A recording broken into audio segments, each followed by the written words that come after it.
Every year, researchers test new medications to find effective treatments for cancer, and advancements in medical science have significantly reduced mortality rates. Central to this progress is precision medicine, which tailors treatments to individual patients and their specific cancer types. However, this progress is not equitable. The American Cancer Society reveals that improvements have been slower for underrepresented groups, with higher mortality rates for those in lower socioeconomic conditions. The Black community in particular faces greater disparities compared to individuals who are white.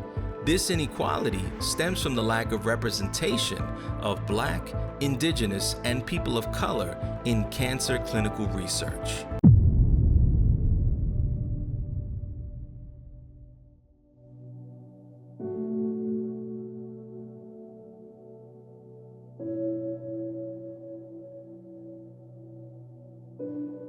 Historically, cancer trials haven't really been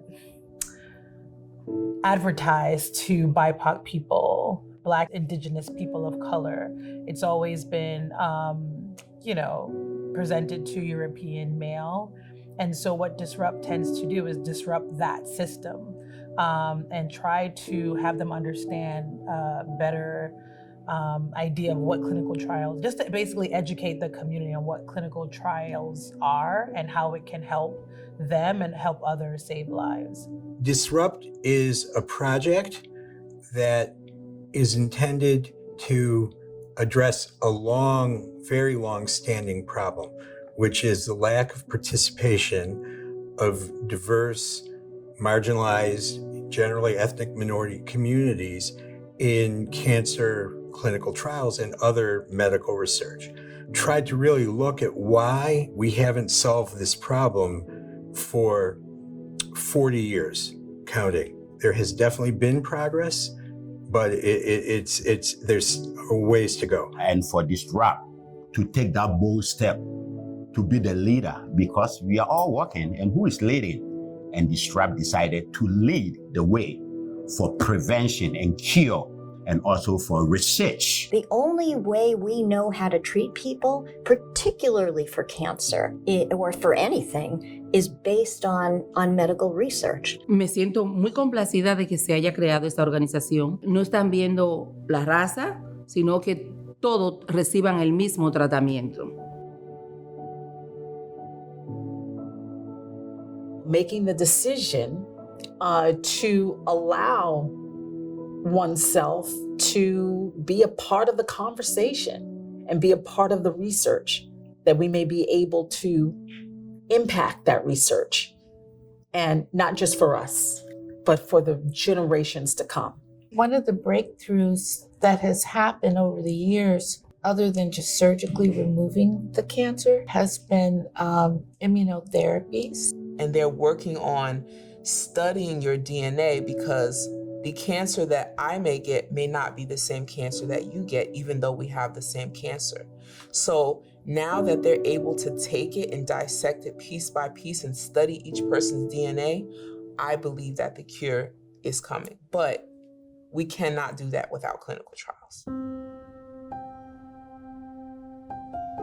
I actually got involved in research as a soldier. I was in the military, and my daughter had taken ill.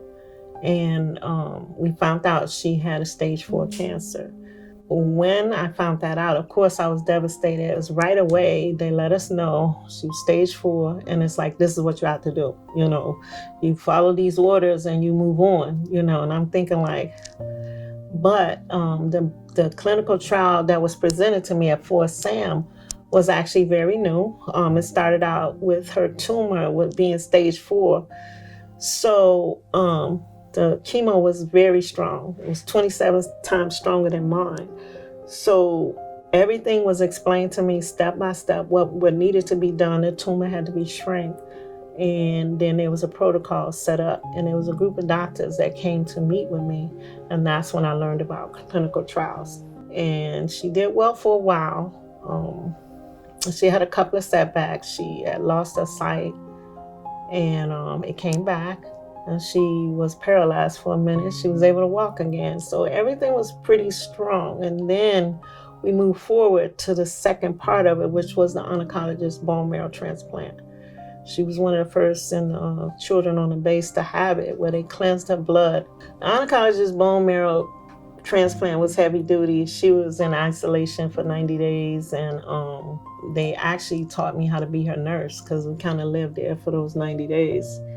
She recovered after the 90 days, and she lived probably another year or 8 months, to her demise. But the thing I want to say about my daughter, Rashida, she was happy. No matter what, she got up after chemo like nothing happened. And all the children on the ward was like that. And they were special. They were very special.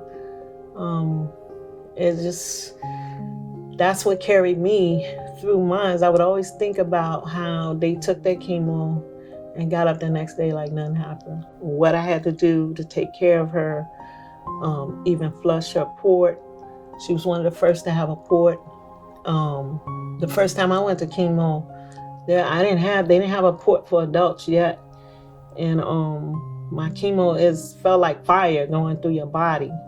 However, I made it through for 29 years. And then 2018, I went to the doctor. All of a sudden had arthritis, and I was like, can you just check me again all over so I can go to work? I'm like, can I get all my physical now? And they found another lump in me. The thing I learned most about clinical trials, when they taught me how to take care of her port and they put it in her, I would have never, ever put any metal piece in my body. No time soon, later. But I remember what I learned in that first clinical trial about her, because they taught me how to take care of her port. I was actually there when she had the surgery.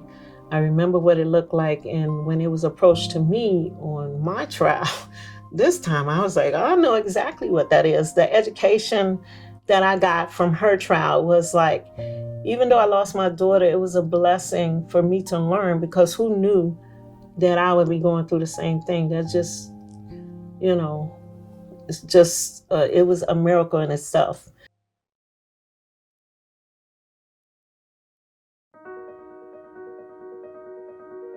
It's important that we have people involved in clinical trials from every aspect of human populations, gender, disabilities, ethnicity. If you only use one treatment group, let's say, white males, it may not be applicable to women. Everyone should be educated on clinical trials and research. Everyone should participate, whether it's doing a survey, whether it's over the phone, whether it's in person, whether it's just observations. Any type of research you can help out to help save a life, I believe we should find out more and educate others on the importance of what research is. Because you matter. And I say that as a woman who comes from marginalized communities to where we did not have that relationship to the medical establishment, where we did not complain if we were sick, where we were supposed to grin and bear it and keep working and keep going forward. And what I feel now is the pain of having cousins who didn't have access to clinical trials for cancer research. And it hurts. It hurts me every day. Volver a vivir estos momentos en mi mente, recordar los momentos en que el médico le da la noticia a mi adorado Miguel Ángel Suárez, que muchos lo recordarán, muchos de Puerto Rico y de otros países también, pero sobre todo de Puerto Rico, porque cuando el pueblo se enteró de que Miguel estaba enfermo, el pueblo se volcó en amor hasta el último momento y en support a él y a mí, de cuando le dicen a Miguel que tiene cáncer. Y no solamente que tiene cáncer, sino que tienes cáncer y con quimio o sin quimio son 6 meses, porque está muy avanzado. Y cuando te dan una noticia como esa, pues su decisión fue, ¿para qué tomar quimio?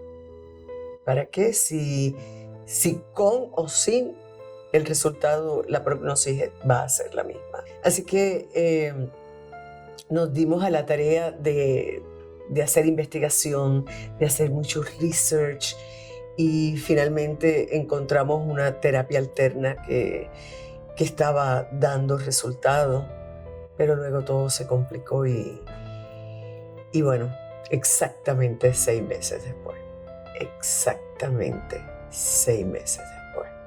Miguel partió. Y no tuvimos la suerte de saber de un trial porque yo estoy segurísima que Miguel hubiese dicho sí, participo de ese trial. Al fin y al cabo, cuando uno está padeciendo ya de una enfermedad, ¿por qué no hacerlo? ¿Por qué no?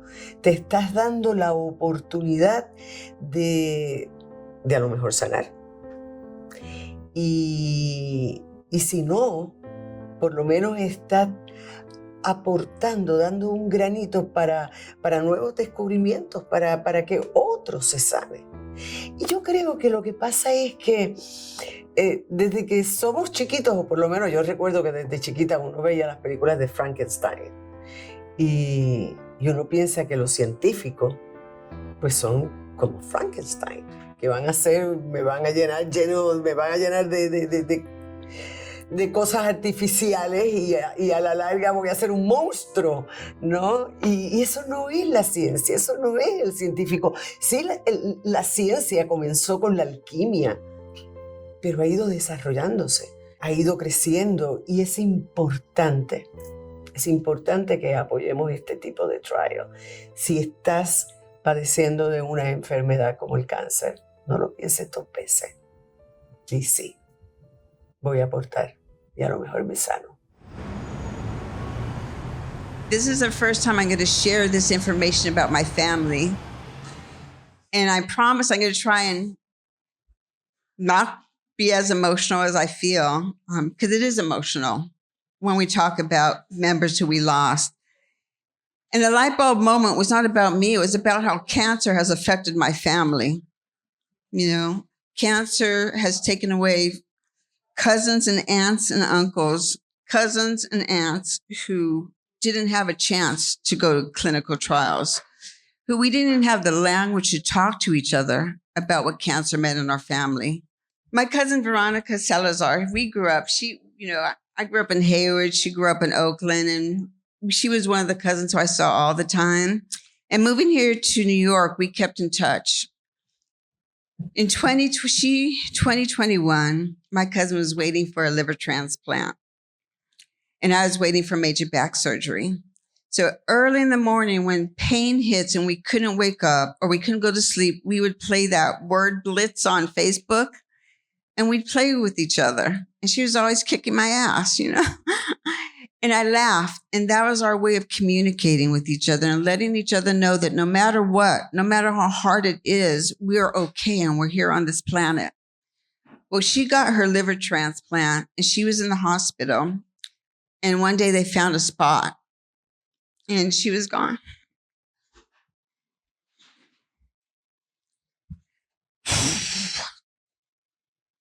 She left this planet within a month. And I have a hard time playing that game. I don't feel like playing it anymore. And I'm very sad. She went through a lot to get that transplant, and cancer took her away before she even had the time, even had the space to go home and enjoy. My cousin Melinda Soria. And we were 24 grandchildren, and Melinda was a very talented guitarist and singer. She was amazing, what an amazing voice. And my cousin discovered she had ovarian cancer when she was incarcerated.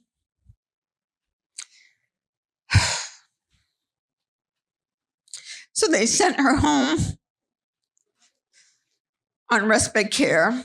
And then they told her that if she amputated her leg, that she could be cancer. Well, they amputated her leg and she died within a month. And there was never talks about clinical cancer trials. It was just cousin after cousin gone. So at this point in my life, I have outlived 2 of my aunts. I have outlived 3 of my cousins. And so when I got the invitation to join these community studios, I took a long, hard swallow and I had to think, of course, I have to do this.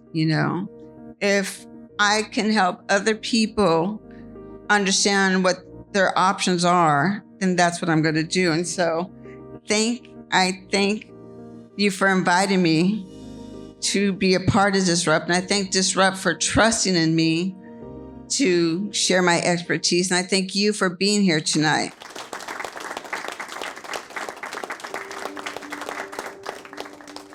私が乳がんと診断されたのは20年以上前です。その時に私は何も分からずに治療に進みました。私の家族とか友達とかの助けをたくさんもらって私は治療を終えることができました。そして今皆さんを日本語でサポートをするようになり、とても驚くことに私のした治療方法と治療薬と随分変わっているんですね。それを思うと私が20年前に待合室で白衣を着た方が私のところに来て、あなたの血液を少し分けていただけませんかとか、あなたの取り出した腫瘍を少し私たちにも使わせてくれませんかと言って、サインをするフォームに私に、していただきたいので来たわけですけれども、私はその時に喜んでそれにサインをしました。で、その結果が今となって皆さんにお役に立てているんだなっていうことを本当に実感しています。ですのでこれからもどれほど私たちが、協力し合って、この研究に携わっていくことができたならば、これからもっともっといい方法で私たちの病気を治すっていうことができるのではないかと思っています。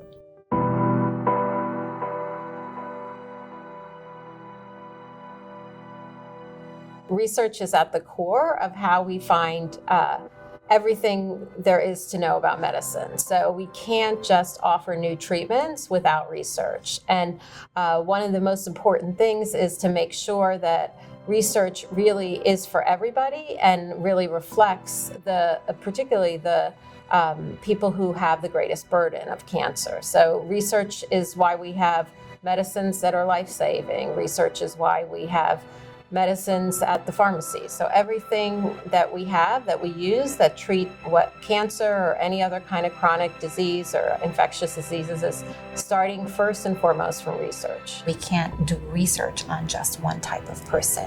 We need different types of people with different genetics, different belief systems, different backgrounds to make the research pool more diverse so that we can get better treatments for different types of cancers.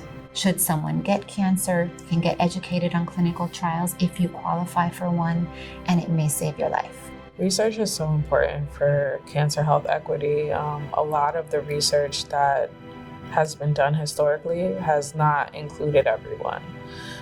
Or if it has included some people, it's been without their permission or without their knowledge.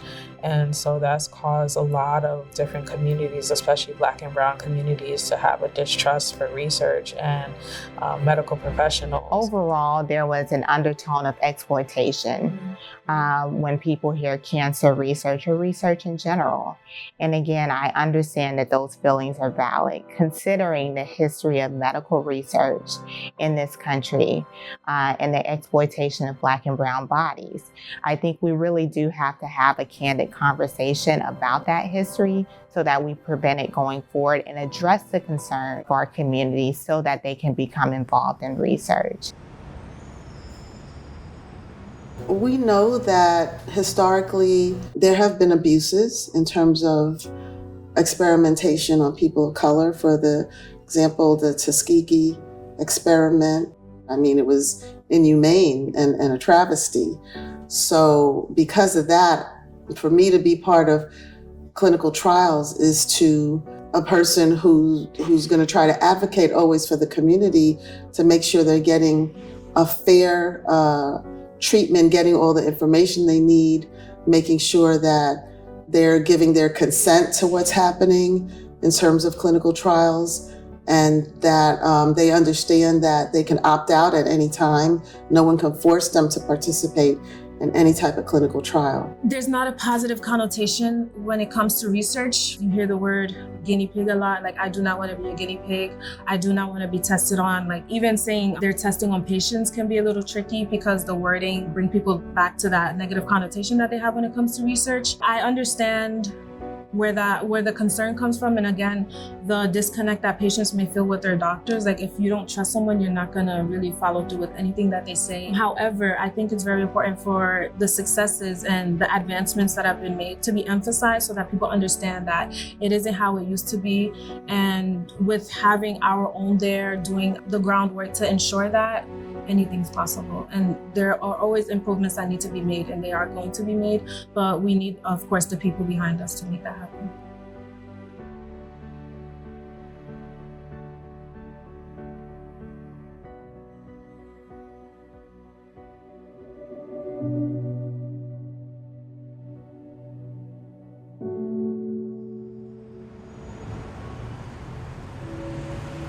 So I became involved in patient advocacy when I was misdiagnosed for 18 months. I had given birth to my youngest son, Ian, and I was nursing him. And for 18 months, I wasn't really sleeping. So I kept going back to my OBGYN, and I would complain, let him know that I felt a strange sensation on my left breast. And he just kept saying, oh, it's okay, you're nursing him, there's nothing wrong. So usually I question doctors or anything. I want to know the truth. But I wasn't sleeping, so I'd say, okay, great, thanks, I've got a baby to feed and take care of. And then finally, when Ian was sleeping, I started to realize that I could sleep. And as I slept, I started to think better and think straight. And I realized this has been going on for over a year. So I made an appointment, went to go see him. And once again, he started with like, oh, poo-poo, it's okay. And I said, stop right there. I'm not going to do this. It's been over a year. It's time that you did a clinical breast exam and that you make sure that there is nothing wrong. I'm sure nothing's wrong, but I want to make sure. So when he did, he felt something. All his coloring left him. And he said, we need to have you get a mammogram and a sonogram right away. So they rushed me over, and I had both. And when they did the sonogram, I noticed a black spot, almost the size of a dime. And I did ask the technician, what's that? And she was like, oh, we're not sure, we'll let you know. A few days later, I get a call, not from my doctor, but from his nurse saying that they thought I had a fibroid adenoma and that many young women get that, so that I should come back in 6 months and get another mammogram. And I said, no, I'm not waiting 6 months. You're going to get me a doctor, a breast surgeon, and I'm going to get a biopsy. I want to know. We've wasted enough time. So I started advocating for myself, as I always did. So we wound up getting the results, and that's when we found out that I had stage 2B breast cancer. Imagine dealing with a 2-year-old and a 10-year-old. And I'm lucky. I'm one of the lucky ones. I had my husband, I had my family to support me. And I kept thinking, what about all the other women that don't have that? What about those that have their families in another country, from wherever they're coming from? What about those that don't have a husband or don't have a family to help them out? And I promised God, I remember laying on the sofa and I had no hair. My tongue had turned black. I was bloated. It was a terrible scene. But I remember thinking to myself, if I get through this, God, if you get me, and you give me the opportunity to raise my kids until they're older and hopefully grandchildren, I promise you, I will advocate for others. I will help others in whatever way you want me to. Now, I didn't come from the health industry. I came from the fashion and the finance industry. But I started volunteering with the American Cancer Society, with the Susan G. Komen. Eventually, I worked for Komen for a year. And then I heard about an organization that helped women by having patient advocates do the work, provide support, provide resources. And I became their first Latina share director. I did that for 15 years and built from 2 support groups to almost 10 support groups, from having 1 educational program a year to 60 programs a year. And from there, we started to do patient advocacy, We started training women through the National Breast Cancer Coalition so that for the first time, we were bringing in, instead of 3 Latinas from all of the United States, we were bringing in 20 and 40. And that made me very proud because I wanted people to understand that they can be a part of the answer. So I also became involved with the National Cancer Institute as a volunteer for the Alliance on Health Disparities. And I met one of the researchers, Bruce, and he kept saying, I want to work with you, I want to work with you. So he let me know when he got the funding from Stand Up to Cancer to have the Disrupt project. And I was really excited because I had just retired. So I had the time to be able to do this. And I had the knowledge and the experience, and most importantly, the passion. Because we need, as Latinos, we tend to be very passionate, but we need to get everybody together, provide the resources, train them appropriately, break the silos, break the myths, so our communities can learn more about clinical trials and the importance of it and how they need to be a part of the answer. Many times they feel that might be guinea pigs, that they're not being treated right. But you know what? Some of it is because of past experience in both the Latin, the Black, and many other communities. But you know what?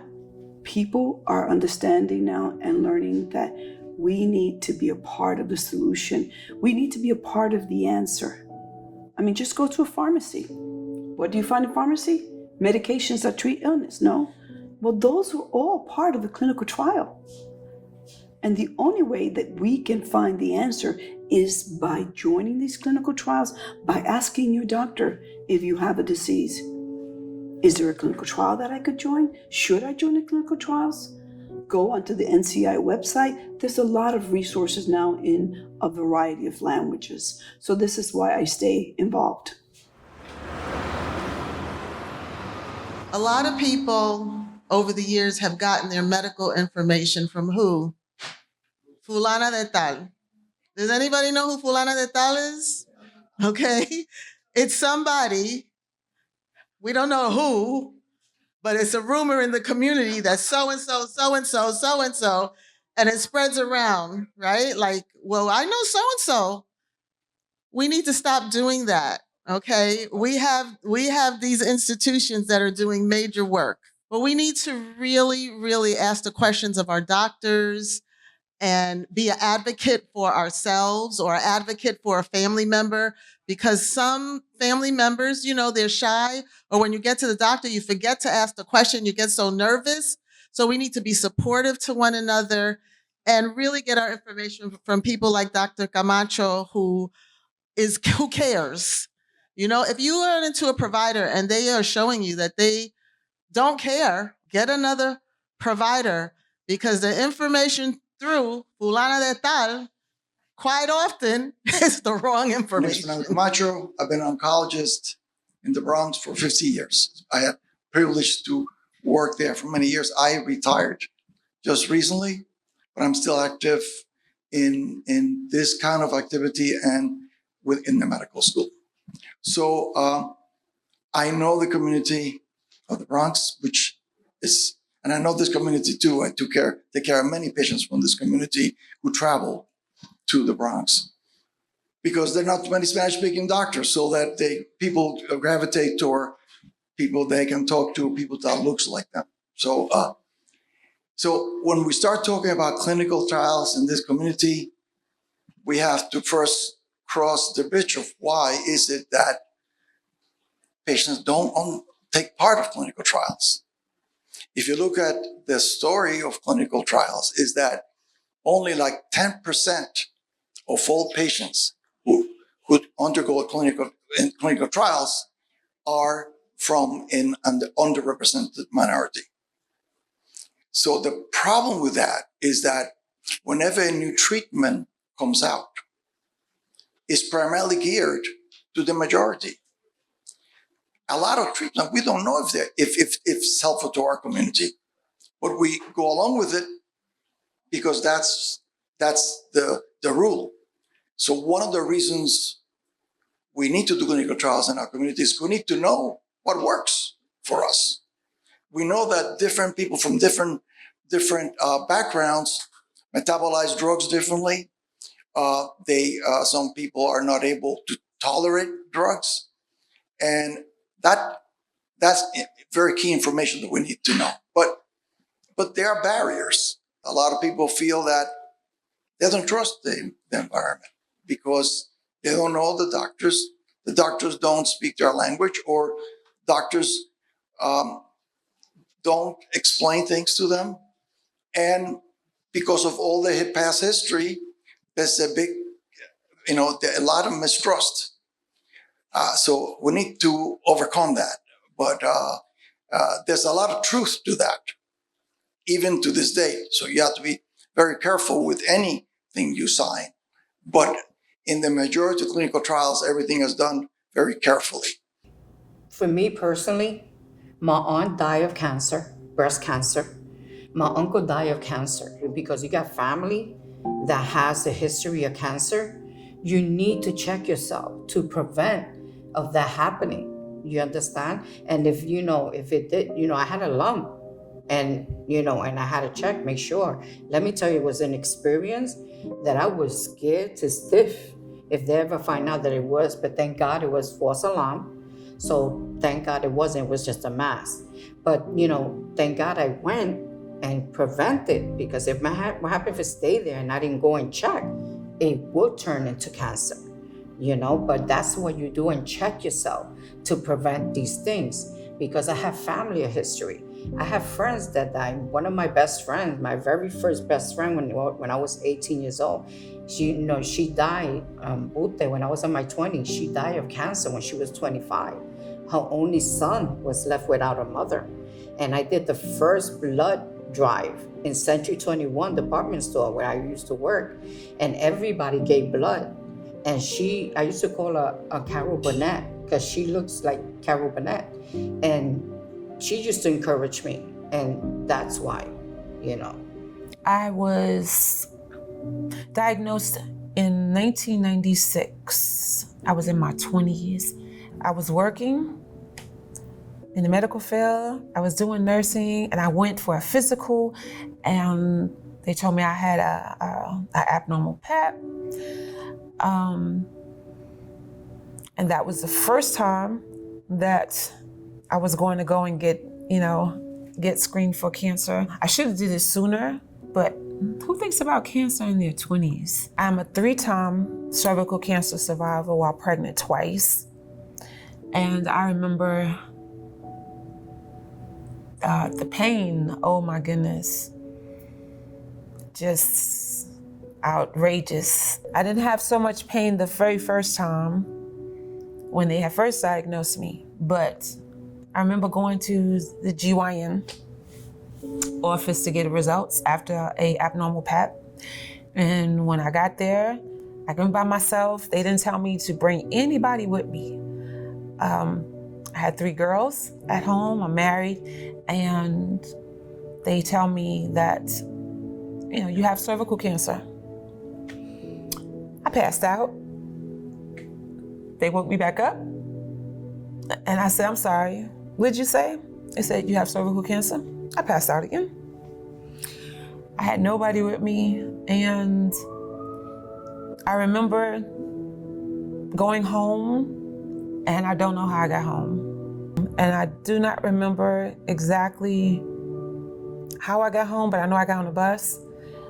And when I got home, I couldn't tell anybody. I remember looking at the trees, looking at my surroundings. I watched couples passing me by. It was just unbelievable. I couldn't believe it. And then we did some more tests, and I didn't have to have chemo and radiation. And then it came back again.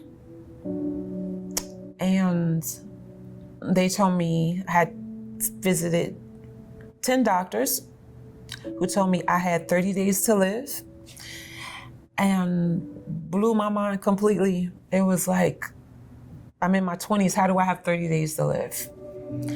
And it was just unbelievable, the worst news I could ever have. And during that time, I had to have chemo, I had to have radiation, I was in a wheelchair. It was It was terrible. I'd have a nurse take care of me and take care of my baby at the same time. I was doing nursing. I couldn't do none of that stuff anymore. And it was horrible. I thought having a baby was painful. This was nothing compared. Having a baby was nothing compared to this. I lost so much weight. I had my 15-year-olds, I could wear my 15-year-olds' clothes. That's just how small I was. But it was traumatizing, but it was an experience for me. And I've had 5 tumors in my body, and I'm so grateful that I am surviving, I'm thriving now, and that I wish I even cared about what clinical trials looked like back then. At least it wasn't for me, but maybe I could have helped other people who might needed to know what a clinical trial is, what it was. And back then we didn't have that conversation about it. Nobody talked about clinical trials. Please get educated and learn more about clinical trials and about research. Share the information with your family, with your friends. Don't give up hope. We believe that God is able, He can do all things. He could do anything. You could do anything with Him, right? So if you believe in that, you know that He definitely have sent us so many things around us that can be helpful, that can help us. You're not by yourself. You don't have to do it alone. There's people out there that want to help. And you, as community, we can help one another. Who am I? I would have not been sitting here today. I would have not come to America. My dreams would have not been accomplished.